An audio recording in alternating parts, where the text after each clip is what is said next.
Jeremy Harshman was saying, regarding the actual structure of kilts, I see several kilts for sale that are described as either lightweight or medium weight and are made of different fabrics. Also available as either 5-yard or 8-yard.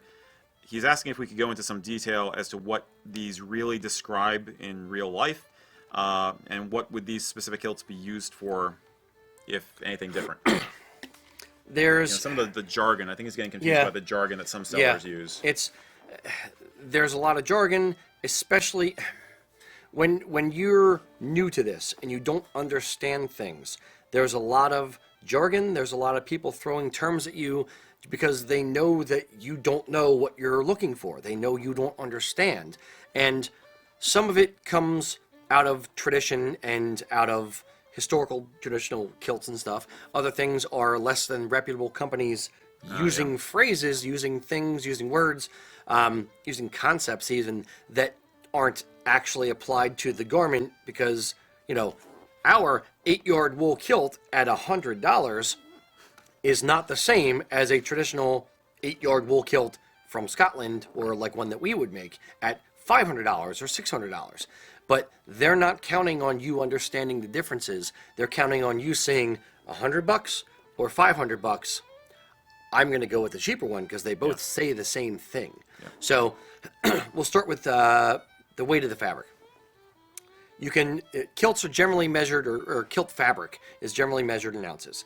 You can do it in grams in a few different ways, but traditionally speaking, it's generally measured in ounces. So there's 10 or 11 ounce, which is lightweight wool. Mm-hmm. There's 13 ounce, which is considered medium weight. There's 16 ounce, which is considered heavyweight. There's also 18 to 21, which is considered regimental weight. Yeah. We'll put that to the side. There are other fabrics that are available. The first 3 were from traditional Scottish mills. There are other fabrics, acrylic. There's polywool blends. There's polycotton. There's polyviscose. There's a few different types of fabric, mostly blends, that are going to be less expensive. They're going to give weights as well. Some companies are more honest in their actual weights of cloth. Other companies are less honest in their weights of cloth.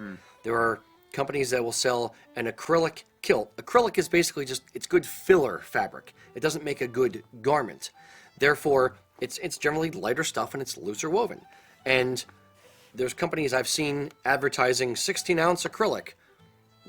No, it's probably it's probably 8 ounce. It's like it's featherweight. It's nothing. It blows up with Marilyn Monroe moments. But they'll advertise it as that. So it's really finding a reputable vendor. There's polyester viscose fabric, PV as it's known for short.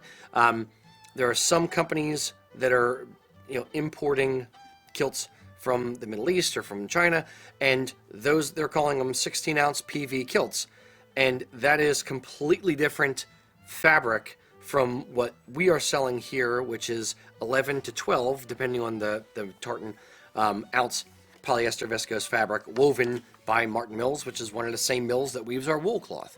So they understand, and it's a very, very tight weave versus a very coarse weave, almost like burlap sacky kind of feel to it. So those are a few of the things that are confusing for beginners, is understanding the weight of fabric. The other thing to kind of keep in the back of your brain is the length of fabric in the kilts. There's an 8-yard kilt, there's a 5-yard kilt, there's 4-yard kilts, there's casual kilts, there's whatever. A casual kilt from us is going to be about 5 yards of cloth. Our 5-yard wool kilt is 5 yards of cloth to 6, depending on the person's measurements. A casual kilt from a company in Scotland might be 4 yards of cloth. So there's a whole lot of words, numbers, phrases thrown out there.